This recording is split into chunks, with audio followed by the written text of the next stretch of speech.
Зная вот историю нашего народа, 23 февраля был убит наш выдающийся герой Номан Челеби-Джихан. Вот, он стал жертвой большевистского террора. И поэтому вот этот день для нашего народа, как-то мы немножко грустим память о нашем герое. В этот день, 23 февраля, был убит наш лидер крымско-татарского народа Номан Челеби-Джихан. Для меня нету праздника. Без понятия, честное слово. Наш национальный лидер был зверски убит, казнен 23 февраля 2018 году.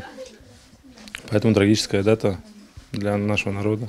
В этот день, ровно 100 лет назад, трагически погиб, точнее его убили, Номан Челеби-Джихан, муфтий мусульман Литвы, Польши, Крыма, политический деятель, крымско-татарский поэт. Потому что это дата гибели одного из лидеров крымско-татарского народа, Номана Челеби-Джихана.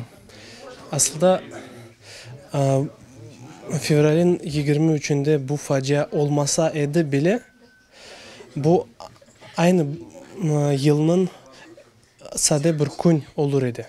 Yani onun bir yüksek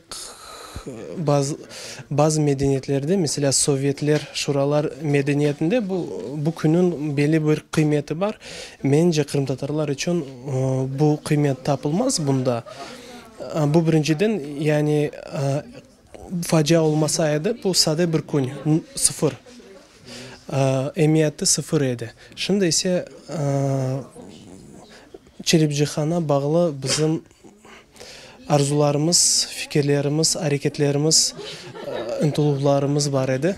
Onun için onun ketmesinin birçoğu kesildi. Bizim için bu facia.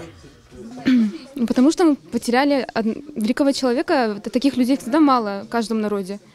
Как бы потеряли в тот момент, когда он делал попытки к обретению нами государственности, ну да, хотя бы понимания своего будущего, может быть, такой независимости какой-то.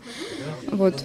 То есть не просто смерть человека, а смерть как бы человека, который имел значение для нашего народа. Как мы можем в этот день, ну, конечно, это для нас траур.